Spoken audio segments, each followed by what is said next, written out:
Astaghfirullah. Bismillahirrahmanirrahim.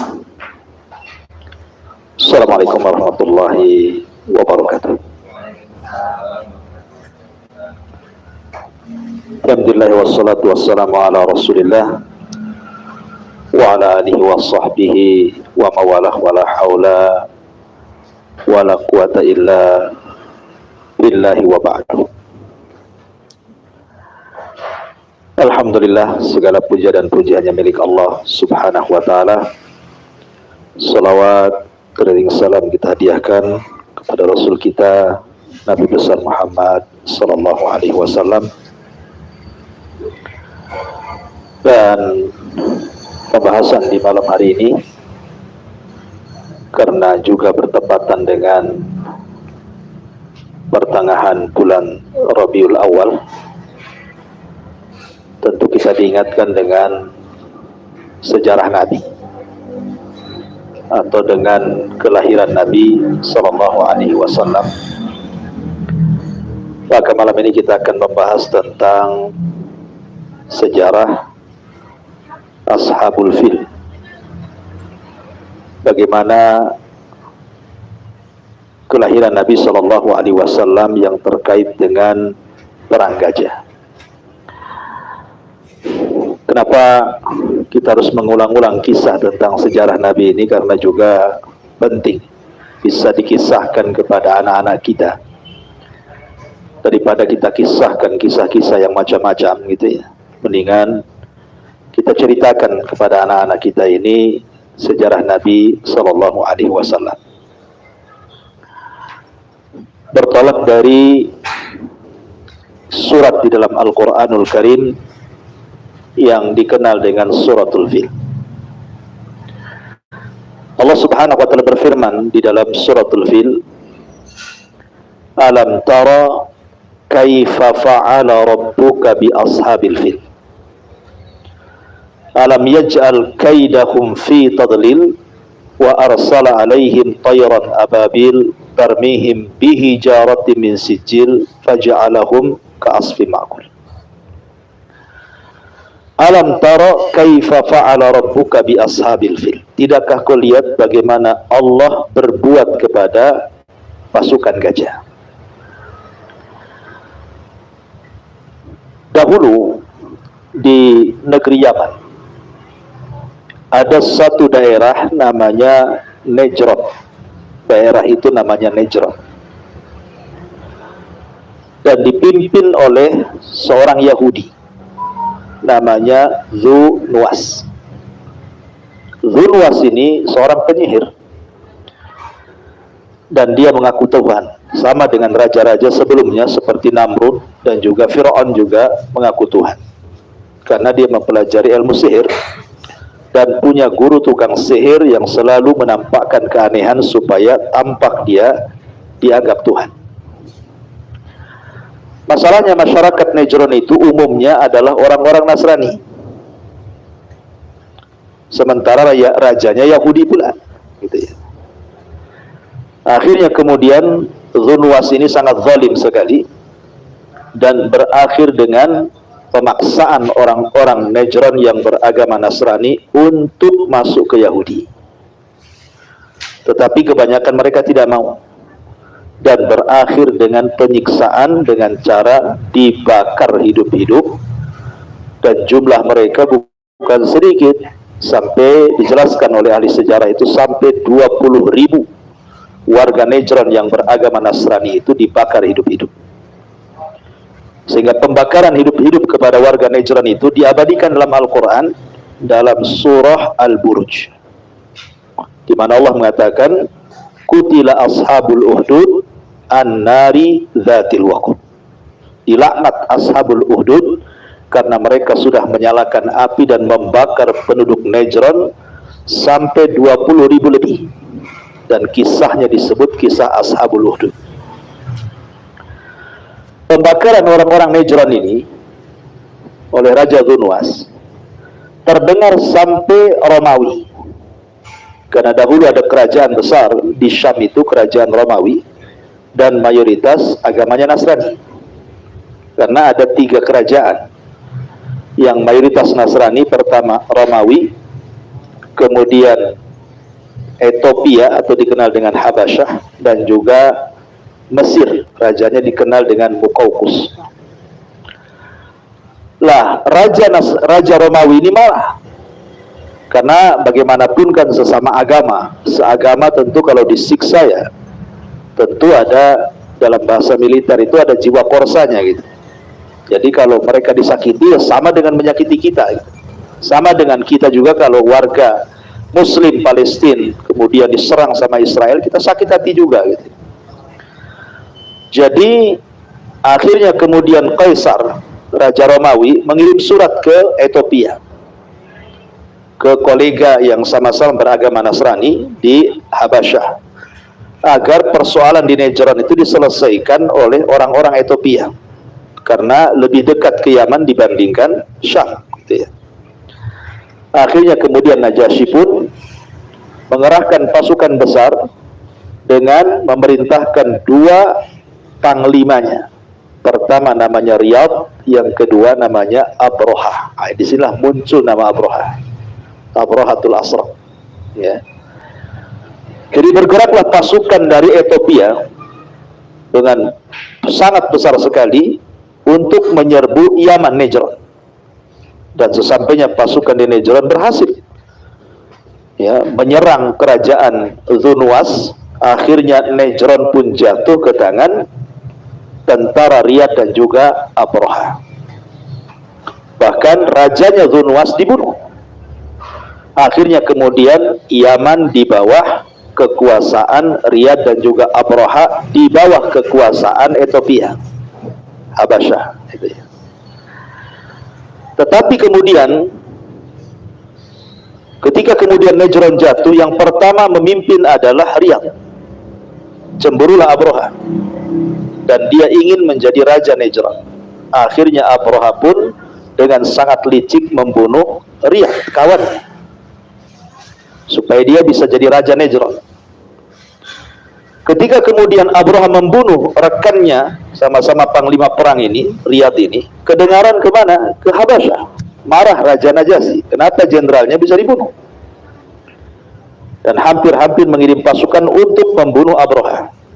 Tetapi Abroha cerdas, dia mengirim hadiah dari Yaman ke Raja Najasyi Ethiopia bahwa dia tetap setia mengikuti Najasyi yang ada di Ethiopia. Maka senanglah kemudian Najasyi dan meresmikan bahwa Abroha masih bagian kekuasaan Ethiopia walaupun ada di Yaman. Seiringnya dengan waktu, Abroha ini terkenal memang tidak disukai orang-orang Arab. Apalagi ketika itu orang Yaman itu dipimpin oleh Dhi Yazan. Jadi rajanya itu namanya Dhi Yazan, keturunan Himyar Saba, Ratu Balkis, itu turunannya itu sampai ke seorang namanya Dhi Yazan. Lah Dhi Yazan ini punya istri cantik dan punya anak satu namanya Saif ibn Dhi Yazan namanya. Jadi karena tertarik Abroha itu dengan istrinya Dhi Yazan, akhirnya kemudian diambil paksa untuk menikah dengannya, padahal masih statusnya istri raja, karena sudah takluk kerajaan Yaman masalahnya. Akhirnya kemudian suaminya dibuang, diambil istrinya sama Abroha ya, namanya Al-Qamariyah.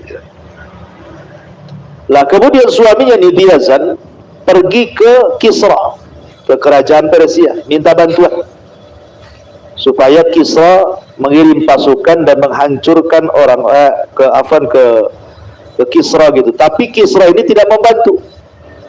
Sampai akhirnya Dhi Yazan ini kemudian berbulan-bulan, bertahun-tahun tinggal di Kisra, tetap saja kerajaan Kisra tidak mau bantu dia, sampai akhirnya meninggal di Persia. Lah kemudian Abroha ini dari pernikahan dengan mengambil istri orang ini punya anak namanya Masruk, yang nanti Masruk ini akan menggantikan tahta kekuasaan Abroha setelahnya ya. Dan juga ada namanya anaknya yang lain ibu dengan istri yang diambil namanya Yaksun. dan itu juga akan menjadi pengganti Abraha tapi sebentar. Jadi singkat cerita, akhirnya kemudian Abraha ini melihat kondisi orang-orang Arab itu kok aneh gitu ya. Aneh apa? Karena kok orang-orang Yaman itu, khususnya suku-suku Arab, mereka setiap tahun itu selalu datang ke Mekah mengagungkan Ka'bah. Akhirnya Abraha ini tanya-tanya gitu, ada apa memang dengan Ka'bah itu? Kenapa setiap tahun orang-orang Arab itu kok mengunjungi Ka'bah? Untuk apa? Abraha tidak paham bahwa mereka sedang haji. Dan haji itu sudah ada sejak zaman Nabi Ibrahim. Jadi orang-orang jahiliyah pun mereka haji. Cuman hajinya ala mereka, tentunya ya bukan haji seperti kita kaum muslimin gitu. Mereka menyembah berhala masalahnya. Haji dengan dicampuri dengan kesyirikan. Jadi Abraha bertanya, Ka'bah itu seperti apa? Maka digambarkan Ka'bah itu hanya tumpukan batu yang dikasih pakaian berupa kiswah, gitu saja. Jadi terpikirlah Abraha untuk membuat gereja, karena dia seorang Nasrani.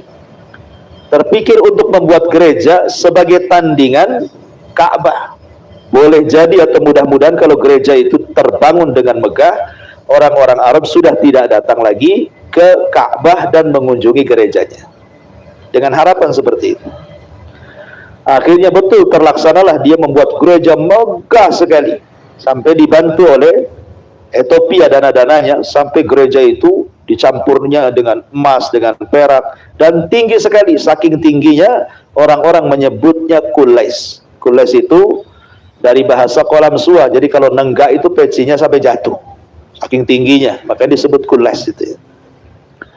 Ketika sudah diresmikan gereja itu, kok tidak ada orang yang datang? Tetap saja setiap tahun orang-orang Arab itu ke Mekah mengunjungi Ka'bah gitu kan. Sepi gerejanya, nggak ada yang orang datang ke gereja. Karena memang Abraha tidak paham, dikiranya orang datang ke Mekah itu karena persoalan fisik bangunan. Makanya dia membuat fisik bangunan yang lebih megah. Tidak paham bahwa di balik Ka'bah itu bukan masalah fisik bangunan, tetapi masalah keyakinan, pengagungan, ya kan? Akhirnya kemudian ada seorang laki-laki dari Mekah, seorang anak muda dari Mekah. Dia tidak suka dengan gerejanya Abraha. Kemudian dia berjalan kaki dari Mekah menuju Son'a Yaman. Rupanya sampai di gerejanya malah membuat Abraha marah. Kenapa? Karena dia mengencingi gerejanya dan buang hajat di tengah-tengah gereja sambil meletakkan surat penghinaan. Kononnya dia ingin membela Ka'bah dengan cara seperti itu. Tapi ini bukan Muslim, karena kan belum ada Islam. Ya, Rasul belum ada, ya kan? Lahir pun tidak. Jadi yang dilakukan ini bukan orang Islam. Tidak boleh orang Islam meletakkan najis di gereja, tidak boleh. Ya, apalagi menghina sesembahan di luar dari Islam tidak boleh, karena mereka akan menghina kita lebih jahat dibandingkan kita menghina mereka. Akhirnya kemudian Abraha tahu ada penghinaan dari orang yang berasal dari Ka'bah, lingkungan Ka'bah itu. Marah dia. Sebab itulah Abraha akhirnya mengumpulkan pasukan besar yang sejarah menyebutnya dengan Ashabul Fil, pasukan bergajah. Orang Arab itu tidak kenal gajah, karena di Arab itu taunya unta, ya sapi, kambing gitu. Gajah itu tidak tahu seperti apa bentuknya. Karena Abraha sendiri mendatangkan gajah itu dari Ethiopia sana. Ethiopia lah tempatnya gajah. Jadi datangkan ke Yaman. Karena orang Arab tidak tahu kemudian gajah seperti apa, ngelihat aja udah takut gitu. Kok ada binatang kayak gitu ya. Makanya kemudian dikenal namanya dengan Ashabul Fil, karena nggak pernah lihat gajah, tiba-tiba lihat gajah, ketakutan mereka. Lah ketika Abraha kemudian bawa pasukan gajah dari Yaman menuju Mekah untuk menghancurkan Ka'bah, Abraha tidak hendak menyerang orang Arab, tidak. Dia hanya ingin membalas sebagaimana mereka telah menghina gerejanya, maka akan dihancurkan Ka'bahnya itu saja. Akhirnya Abraha pun bawa pasukan. Orang-orang Arab itu berusaha menghalang-halangi, tapi apa daya, orang pasukan Abraha kuat, sehingga nggak ada gunanya. Tetap saja dia ngeringsek dan berjalan sampai mendekati Mekah. Sampai ketika sampai di Taif, orang-orang Taif ketakutan, karena di Taif itu ada sesembahan orang Taif yang bernama Lata. Kan ada Lata, Uzza, Manat. Lah di Taif itu ada patung Lata. Sehingga orang-orang Taif menyangka bahwa Abraha itu akan menghancurkan Lata. Sehingga orang-orang Taif keluar semuanya, kemudian meminta agar jangan dihancurkan Lata. Mereka siap loyal dengan Abraha, tapi jangan dihancurkan Lata. Akhirnya orang Taif kemudian menitipkan seorang laki-laki namanya Abu Rugol sebagai penunjuk jalan kemana arah ke Mekah dari Taif itu, sebagai imbalannya, asal jangan dihancurkan patung Lata itu. Akhirnya berangkatlah kemudian Abraha dipandu oleh Abu Rugol orang Taif itu. Tapi sayang Abu Rugol kemudian mati di tengah jalan, dan kuburannya sampai hari ini dilempari batu sama orang Arab. Kenapa? Karena dia orang yang pertama berkhianat, yang menunjukkan jalan Abraha menuju Mekah. Sampai sekarang kalau lewat kuburannya Abu Rugol itu dilempari batu, ya, karena dia orang yang pertama berkhianat kepada bangsa Arab.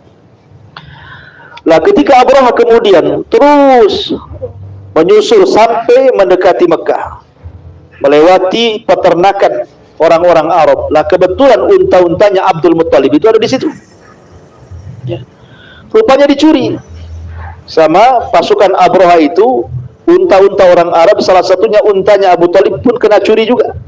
Sekitar 200 unta itu diambil milik Abdul Muttalib, kemudian dibawa oleh pasukan Abraha.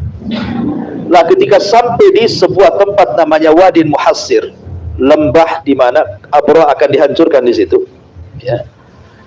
Jadi kemudian Abraha ingin berjumpa siapa sih pemimpin Arab sebenarnya, dan bertanya siapa pemimpin Arab.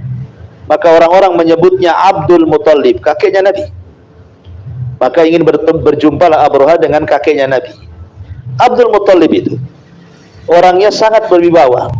Setiap melihat mukanya saja orang sudah hormat gitu Abdul Muttalib itu. Karena ada wajah-wajah itu kalau kita nengok saja kayaknya segan gitu ya. Belum ngomong sudah segan kita.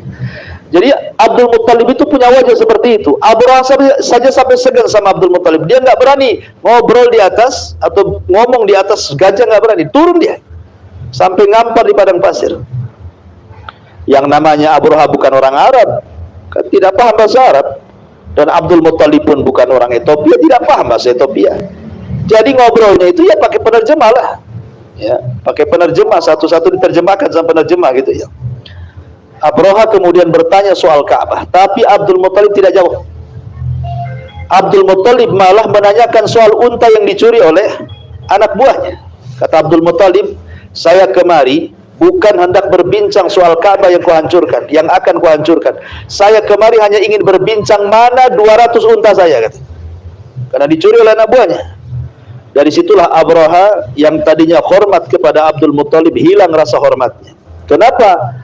Dikiranya Abdul Muttalib itu akan membela Ka'bah, ya.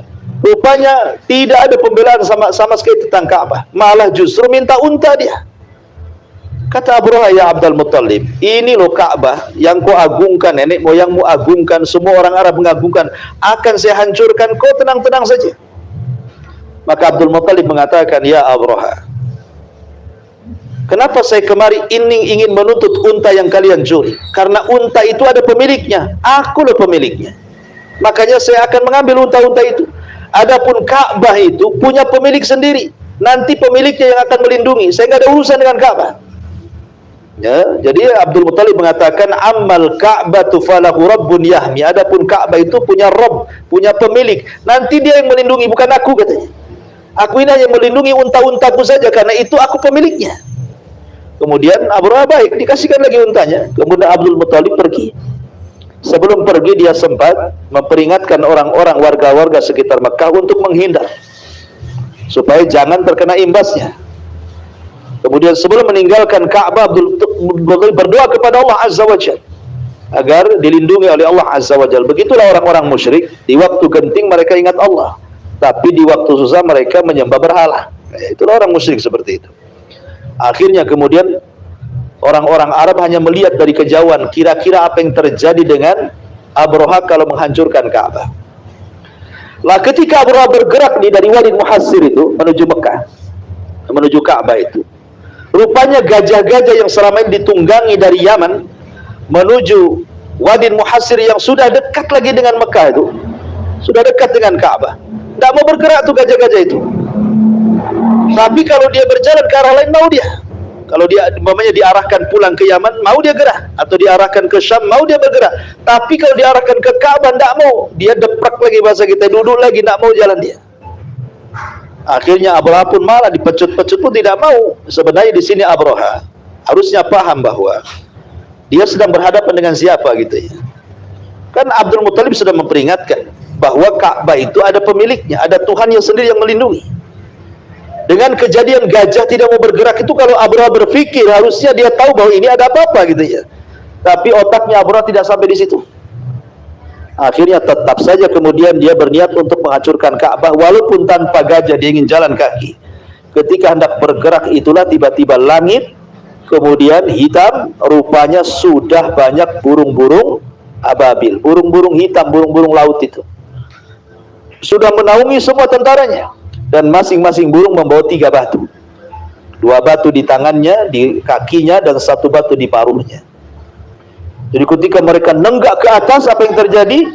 Fa arsala alaihim tayran ababil tarmihim bihijarati min sijil. Allah utus kepada Abraha burung-burung ababil, kemudian mereka menembaki batu-batu yang ada di kaki dan paruhnya. Apa yang terjadi? Faja'alahum ka'asfim ma'kul. Allah jadikan pasukan Abraha itu seperti daun yang dimakan ulat. Coba perhatikan kalau kita lihat daun, ada ulatnya di situ. Pasti daun itu akan hilang separuh. Entah bolong sini hilang separuh, tinggal separuh.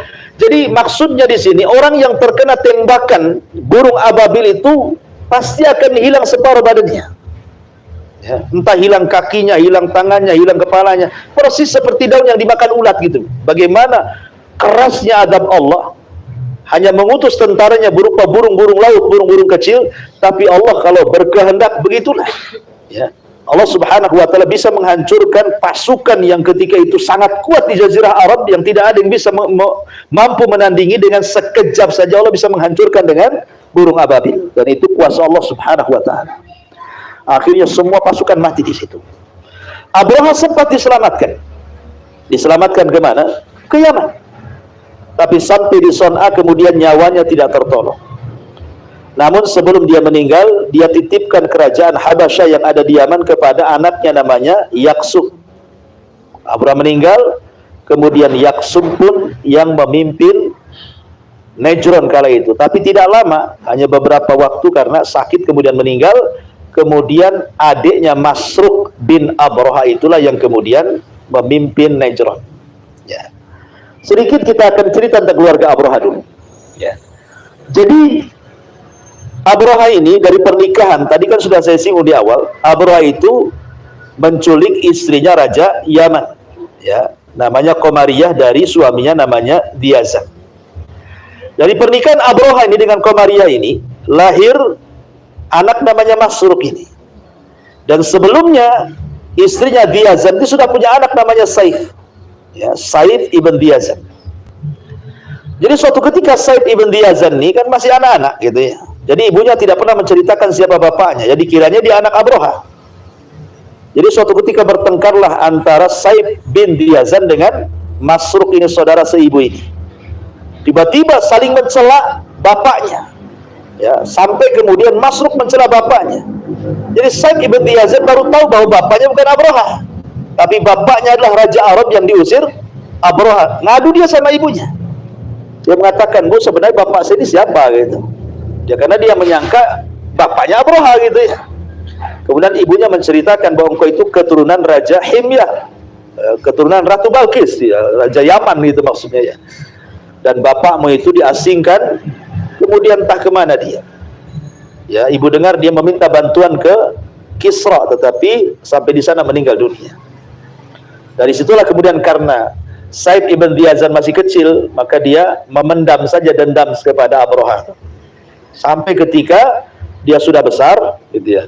Dan Abraha pun sudah meninggal, dan kekuasaannya dipegang oleh Masruq, ya. Maka kemudian Diyazan ini ingin merebut kekuasaan yang pernah diambil oleh Abraha dari Diyazan ini. Karena dia tahu kekuatan orang-orang Ethiopia di Yaman, menguasai Arab. Nggak ada orang Arab berani masalahnya. Dan mereka sudah mulai jahat kepada orang Arab. Tidak suka orang-orang Arab, tapi tidak bisa apa-apa. Akhirnya Saif ini, putra Diyazan ini, pergi ke Romawi sana, minta bantuan. Tetapi masalahnya Romawi tidak mau ngasih bantuan, karena Romawi juga agamanya Nasrani. Kemudian juga Abroha juga agamanya Nasrani, nggak mungkin sesama agama kan itu, nggak mau bantu. Karena Romawi tidak mau bantu, akhirnya Saif ibn Diyazan pergi ke Kisra, ke Kisra, ke Persia, karena Persia agamanya bukan Nasrani, agamanya Majusi, penyembah api, tentu berseberangan gitu ya. Ketambah-tambah memang Saif ibn Diyazan ini ingin meminta hutang agar dibayar sama Kisra, keluarga Al-Sarwan ini. Karena dulu bapaknya minta bantuan, tidak dibantu sampai meninggal di pintu Kisra kan gitu ya. Maka dia datang ingin menagih hutang. Sesampainya kemudian di Persia, dia ketemu dengan pembesar Arab namanya Nu'man ibn Munzir. Nu'man ibn Munzir ini keturunan raja juga, dihormati oleh Raja Persia Al-Sarwan ini. Jadi akhirnya kemudian ketika melihat Saif ibn Diyazan ini, maka Nu'man ibn Munzir menghormati dia dan dihadapkan kepada Raja Sarwan, Raja Kisra, Raja Persia ini, bahwa ada Raja Arab datang meminta bantuan. Awalnya orang-orang Persia ini, Raja Kisra ini, Al-Sarwan ini nggak mau bantu. Buat apa saya kirim pasukan kemudian menyerang Habasyah yang ada di Yaman? Yaman ini apalah? Apa hasilnya kalau saya nyerang Yaman ini? Hanya padang pasir, isinya hanya unta sama kambing, nggak menguntungkan kerajaan sama sekali. Jadi nggak mau orang-orang Kisra ini bantu. Akhirnya kemudian karena sebagai penghormatan, Al-Sarwan ini, Raja Kisra ini, Raja Persia, memberi hadiah kepada Saif ibn Diyazan dengan setumpuk emas, sebaiknya kau pulang lagi lah ke Yaman.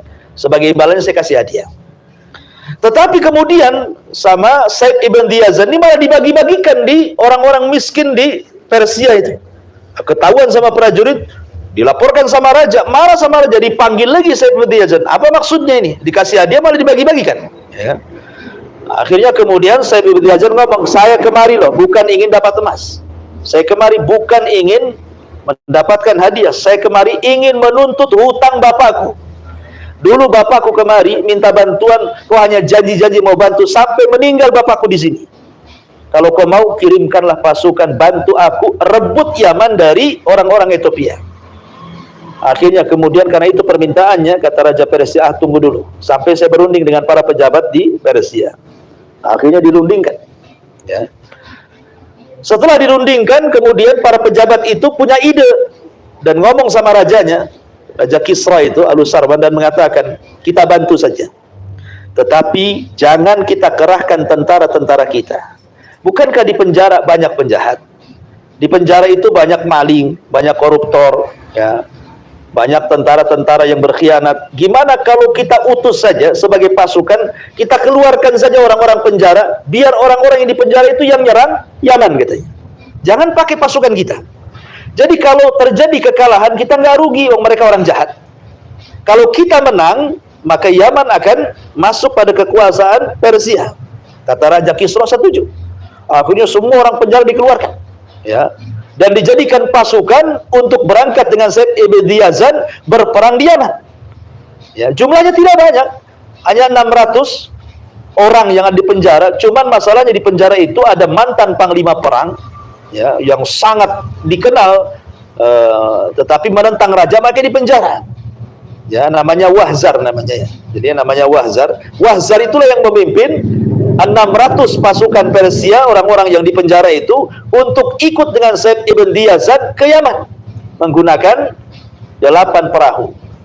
Akhirnya berangkatlah dengan 8 perahu, kemudian 2 tenggelam dan sisanya 6 perahu, sampailah di Aden, Yaman. Akhirnya Saif ibn Diyazan itu mengerahkan kabilah-kabilah Arab bahwa ada bantuan dari Persia. Maka kemudian kabilah-kabilah Arab yang tadinya takut ketika mendengar ada bantuan dari Persia, berani mereka untuk melawan Masruk putra Abroha dan orang-orang Ethiopia yang menduduki Najran. Di sini terjadi peperangan antara orang-orang Arab yang dipimpin Saif ibn Diyazan yang dibantu oleh Wahzar, pemimpin dari Persia, dengan 600 pasukan, dan melawan tentara Masruk putra Abroha yang begitu banyak gitu. Tetapi singkat cerita, akhirnya Masruk terbunuh oleh Wahzar dan kemudian Najran jatuh ke tangan Persia. Walaupun yang memimpin Said ibn Yazan, tetapi kan loyalnya ke Persia, tetap harus ngirim upeti ke Persia, karena berkat Persia lah kemudian Said ibn Yazan ini bisa mengusir orang-orang Habasyah balik lagi ke Ethiopia sana. Lah dari sinilah kemudian Said ibn Yazan jadi raja di Yaman. Jadi ketika dia masuk ke Son'a dan berdiri di singgasananya, orang Arab senang sekali. Kenapa? Karena mereka benci dengan orang-orang Habasyah. Akhirnya datanglah dari daerah-daerah ingin mengucapkan selamat. Salah satunya adalah dari Quraisy datang, dipimpin oleh Abdul Muthalib. Di sana ada Abdullah ibn Jad'an, Umayyah ibn Abdi Syamsi, termasuk juga ayahanda Khadijah namanya Khuwailid juga ikut bersama Abdul Muthalib datang ke Yaman ingin mengucapkan selamat karena sudah mengusir orang-orang Ethiopia pulang lagi ke Habasyah sana. Ya. Akhirnya disinilah pertemuan Abdul Muthalib dengan Said ibn Yazan. Kemudian ketika Abdul Muthalib berjumpa dengan Said ibn Yazan, Said ibn Yazan raja Yaman ini, ya, melihat Abdul Muthalib ini dengan penglihatan aneh, berbeda dengan orang Arab yang lainnya. Kayaknya ada apa-apa. Ya. Akhirnya suatu pertemuan, Abdul Muthalib memperkenalkan bahwa dia ahlul haram, dialah yang menjaga Ka'bah, dia begini. Makin suka nih Said ibn Yazan dengan Abdul Muthalib ini. Sampai akhirnya Said ibn Yazan raja Yaman mengatakan kepada Abdul Muthalib, bagaimana kalau kita ngomong berdua, jangan di hadapan orang, ada sesuatu yang akan saya bicarakan. Akhirnya berjumpalah Abdul Muthalib dengan raja Yaman Said ibn Yazan ini. Kata Said ibn Yazan, wahai Abdul Muthalib, aku ini punya ilmu yang kau tidak tahu, dan manusia pun tidak tahu. Ya. Aku suka membaca kitab-kitab lama. Aku lihat bahwa dari keturunanmu akan ada yang jadi nabi. Jadi Said ibn Yazan ini mengatakan kepada Abdul Muthalib bahwa keturunanmu akan ada yang jadi nabi. Ya. Karena saya membaca ini waktu kenabian sudah dekat. Nama nabi yang akan muncul itu namanya Ahmad ataupun Muhammad. Dia punya ciri stempel kenabian di bahu sebelah kirinya. Dan dia ayah ibunya meninggal, kemudian yang mengasuh paman dan kakeknya. Kemudian bla bla bla bla. Persis seperti apa yang dialami Nabi. Jadi Said ibn Yazan itu punya pengetahuan soal Rasul. Ya. Jadi Abdul Muthalib kaget loh, kenapa dia tahu soal pengetahuan itu? Abdul Muthalib awalnya menutupi, tapi lama-lama akhirnya kemudian Abdul Muthalib mengatakan, kok persis seperti cucuku, kata Abdul Muthalib. Kata Abdul Muthalib, aku loh punya anak namanya Abdullah. Dia menikah dengan seorang wanita namanya Aminah. Kemudian dia punya anak namanya Muhammad. Sekarang dua orang tuanya meninggal. Dan sekarang kemudian anak itu sudah dikapil oleh pamannya dan kakeknya. Maksudnya saya dan Abu Thalib gitu ya. Kata Said ibn Yazan, jangan-jangan itu yang dimaksud. Maksudnya, jangan-jangan itulah Nabi yang dimaksud gitu ya.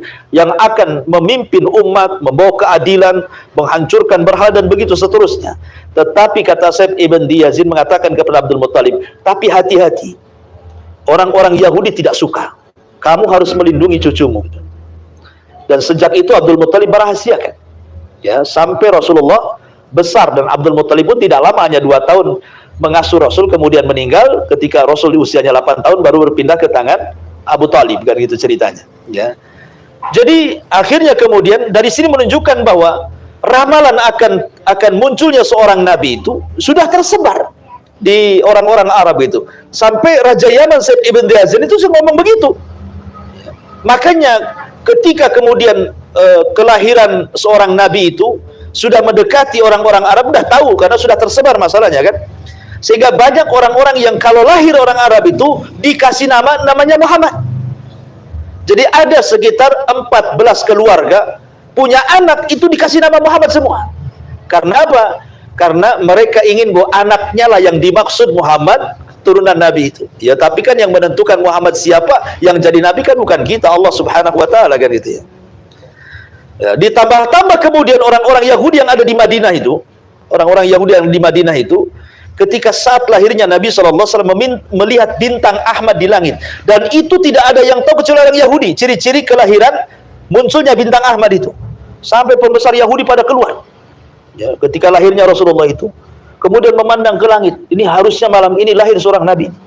Akhirnya orang-orang Yahudi mengetuk rumah setiap orang Yahudi yang ada di Madinah, ada nggak wanita yang melahirkan? Ada nggak wanita melahirkan? Rupanya tidak ada satupun orang Yahudi yang melahirkan di malam munculnya tanda kenabian itu. Padahal di Madinah itu ada 10 kabilah Yahudi. Dari 10-10nya kabilah itu tidak ada satupun wanita yang melahirkan di malam itu. Tapi setelah selang beberapa waktu terdengarlah bahwa di Mekah rupanya ada seorang wanita namanya Aminah, suaminya Abdullah, kakeknya Abdul Muthalib, melahirkan di hari ketika tanda bintang itu keluar.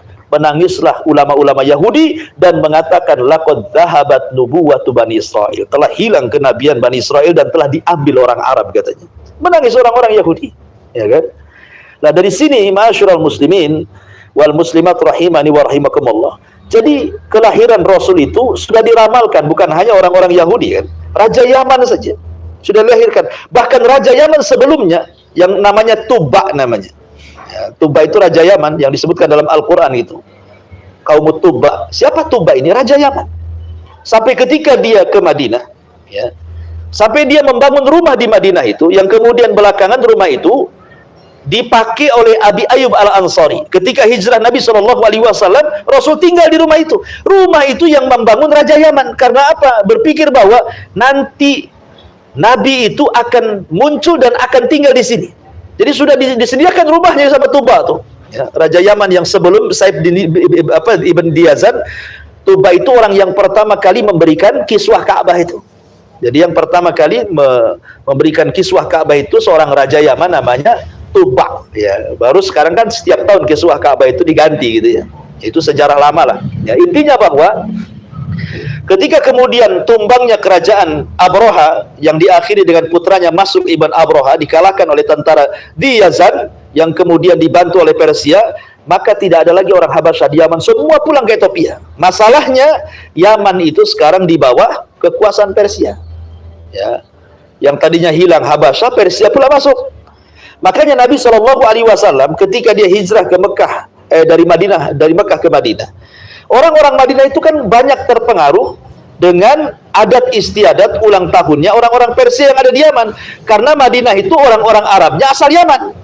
Ya, makanya orang-orang Ansor itu, kan ada Muhajirin, ada Ansor. Orang Ansor itu kebanyakan orang Yaman. Kakek buyutnya itu, ya, dari Khazraj dan Aus gitu ya. Jadi orang Yaman itu masih suka membuat acara-acara yang biasa dipakai oleh orang Persia. Makanya ketika hijrahnya Rasul ke Madinah, kok aneh ya, kaum muslimin itu kok merayakan sesuatu perayaan yang biasa dirayakan orang-orang Persia. Makanya Nabi SAW mengatakan, tinggalkanlah perayaan kalian, karena Islam sudah membuat dua perayaan yang lebih baik daripada perayaan itu, Idul Adha dan Idul Fitri. Kata Rasulullah, ganti, ya, nggak usah adalah perayaan-perayaan Persia itu, ganti dengan Idul Fitri dan Idul Adha. Ya, menunjukkan pengaruh Persia itu sampai ke Madinah gitu ya. Tetapi kemudian Said Ibn Diyazan tiba-tiba kemudian dibunuh dengan cara makar oleh orang-orang Habasyah, kemudian meninggal. Akhirnya kemudian orang Habasyah sempat berkuasa lagi dan ada hukum Persia lagi, sampai kemudian Nabi SAW diutus, kemudian hijrah ke Madinah dan menyebarkan dakwanya sampai ke Yaman. Akhirnya terusirlah Persia dari Yaman, terusirlah orang Habasyah dari Yaman, dan seluruh negeri Yaman menjadi negeri Islam sampai sekarang. Ya, itulah diantara sejarah Abrohatul Asram yang datang ke Ka'bah sampai kepada terusirnya Abroha dan pasukan dan kembali ke negaranya Ethiopia. Ya. Wallahu a'lam bishawab. Inilah kandungan makna daripada suratul Fil. Ya, mudah-mudahan sejarah singkat ini bisa dipahami, bisa diceritakan kepada anak-anak, karena bagaimanapun sejarah Nabi jauh lebih penting dibandingkan cerita-cerita yang lainnya. Silakan sebelum saya tutup kita buat tanya jawab. Tafadhol.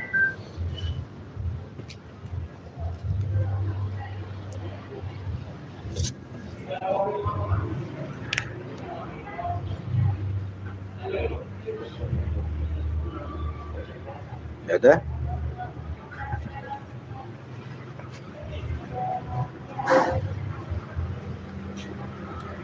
Cukup? Kalau nggak ada? Iya. Alhamdulillah lah, ada, karena ini sejarah ya. Sejarah itu dinikmati, dinikmati, didengarkan sambil ngantuk gitu ya.